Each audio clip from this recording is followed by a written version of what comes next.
all you blues learners? Tyler from Tenthumbspro.com. New guitar tutorials every single Monday like this one.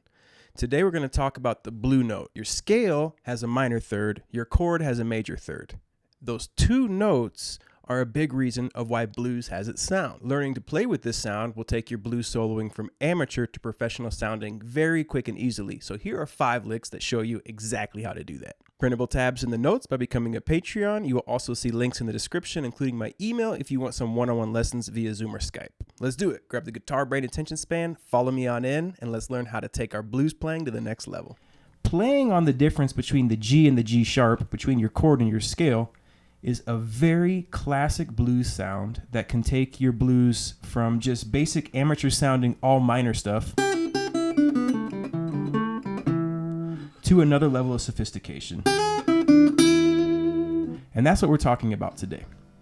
So we're going to bring up the first lick, and the first lick is just a really basic, there's 3 ways to do this lick. We're going to look at all 3 of them, and it's just a basic modification that you can do to the chord to give it just a little bit of spice.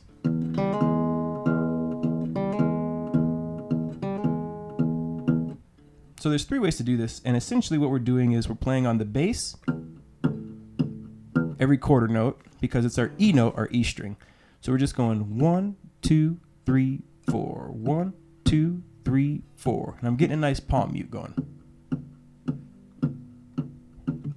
Then what I'm going to do is I'm going to hit that. Then on the and, I'm going to hammer on the first fret of the G string with my index finger. 1 and 2, 1 and 2, 3, 4, 1 and 2, 3, 4.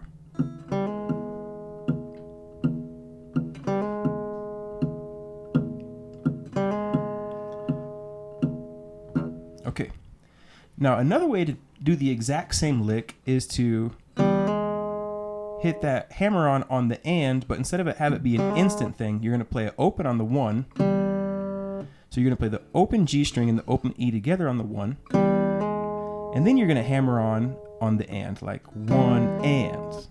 The difference is, in the first example, we're plucking it and hammering on right away, and it's all happening on the and, like 1 and 2.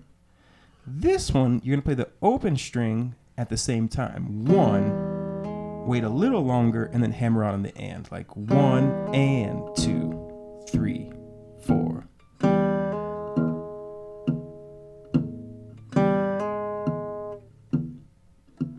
One and 2, 3, 4.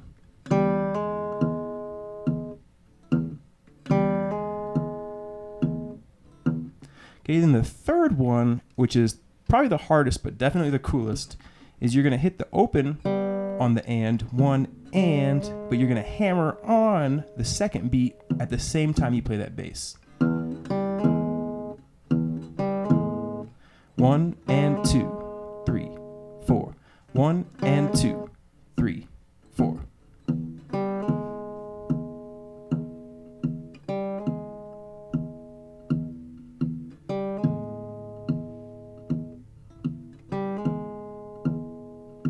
Okay, so there are 3 basic ideas to get you started. Play all 3 of them. You might like or lean on one more than the other. It's good to be familiar with all 3, but at the end, kind of use the one that you're most comfortable with. They're essentially the same lick. Okay, that is one place we're going to see the G and the G sharp. Okay, so our second lick sounds like this. Now it's going to get a little more lickish as opposed. That one is just an introduction to the idea. This one is a little more of a actual blues lick.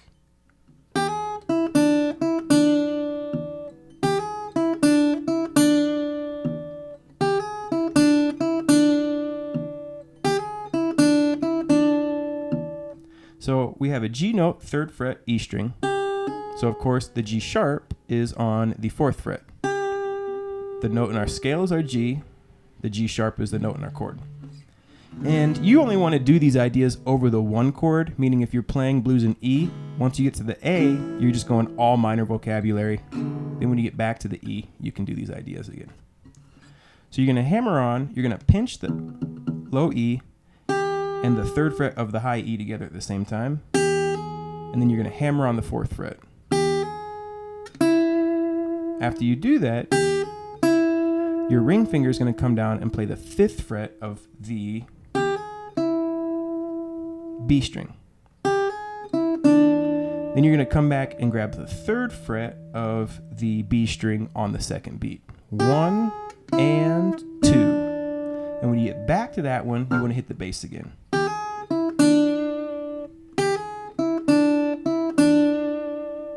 After, we're going to go back and grab the 5th on the offbeat again, then back to the 3rd fret, and then open E again. 1 and 2 and 3, 4.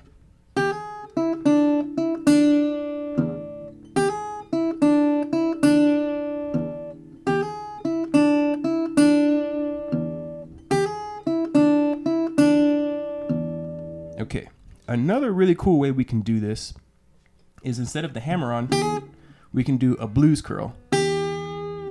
And we're bending, but we're not even really worried about bending all the way to that G-sharp sound. We're just giving it a quarter bend, a little bend up somewhere between the G and the G-sharp.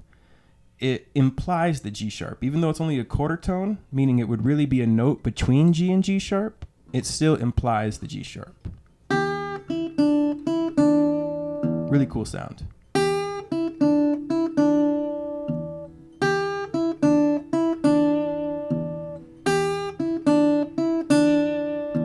Okay, so you bend that up, and the rest looks the same. 5 on the offbeat, back to 3 in the E, 5th on the offbeat, back to the 3rd fret low E, and then the low E on the 4th beat. 1 and 2 and 3, 4. 1 and 2 and 3, 4.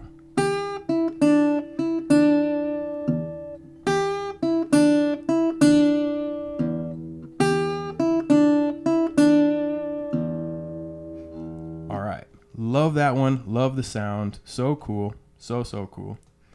We're going to now find another spot for this idea a little further up the fretboard.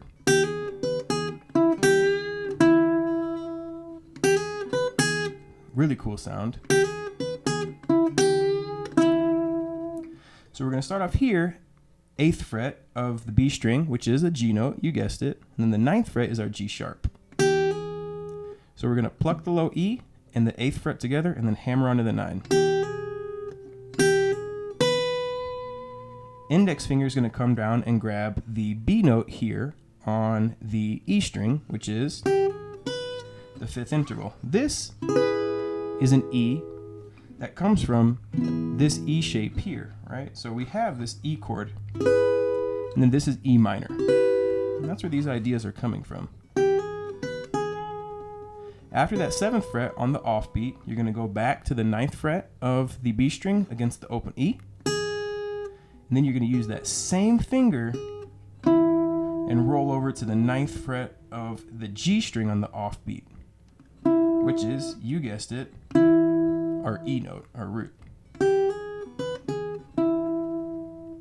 You could stop right there if you wanted.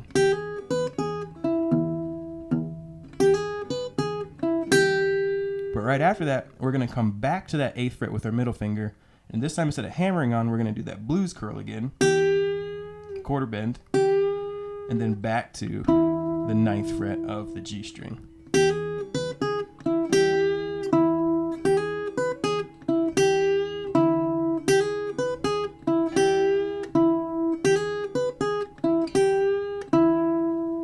Very, very cool lick.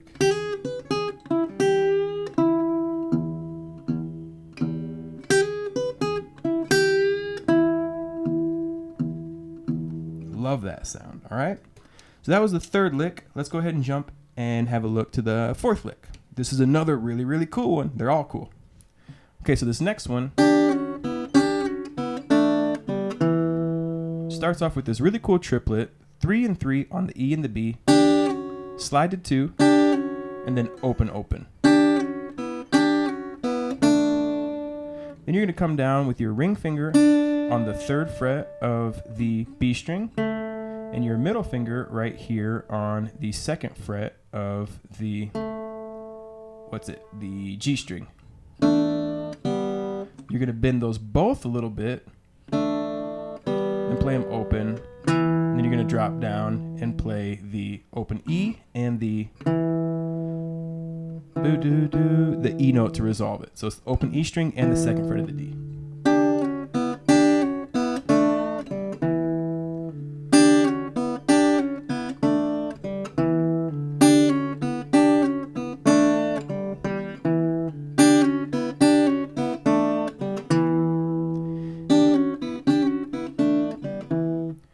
So I'm looking at my notes, and I'm not sure why this lick, when I was writing these licks, got in here, because it doesn't have the minor third, major third, and that was the theme of this lesson. But this lick is so cool, I'm going to keep it in the final video anyways. So cool.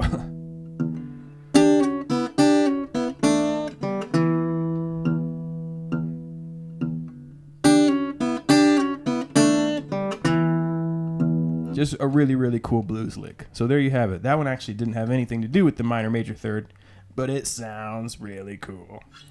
All right, moving on to lick number 5, the last lick, and this one does touch back on our minor major third concept. For this one, we're going back up the fretboard to 7 and 8, and we're going to pluck this one and bend that double stop up. You're really bending the 8 mostly, but if you bend the 7 together with it, that's fine. It doesn't matter.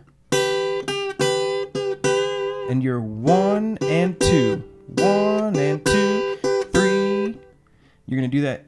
Usually I start to bend it up on the first beat. And instead of going back down and bending it up on the and, I play it while it's already bent on the and. Like 1 and then I restart the bend on the 2. 1 and 2 and 3 and. We're going to play the open E string on the and after the third beat. 1 and 2 and 3 and 4. Because that gives us time to go all the way across the fretboard to grab the second fret of the B string on the, what's it called? On the 4th beat. Now this is a C sharp note, which isn't in the minor scale either. It's in the E major scale, which is okay because over the E7, you can use both E minor pentatonic, E blues scale, and the E major pentatonic. 1 and 2 and 3 and 4 and.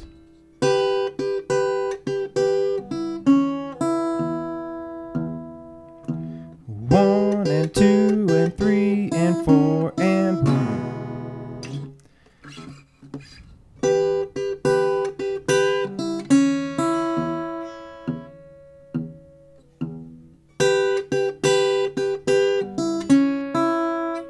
And there you have it, folks. Those are 5 licks that use, 4 licks that use the major, minor, third blue note, and one just really, really cool, tasty lick that's going to instantly make your blues playing sound more sophisticated and more informed, more intentional, more authentic.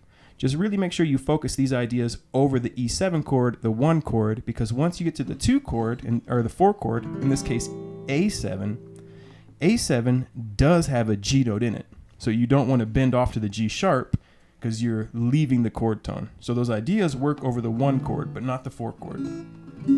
They do to the 5 chord at an extent as well, but these are mainly ideas for the 1 chord. All right.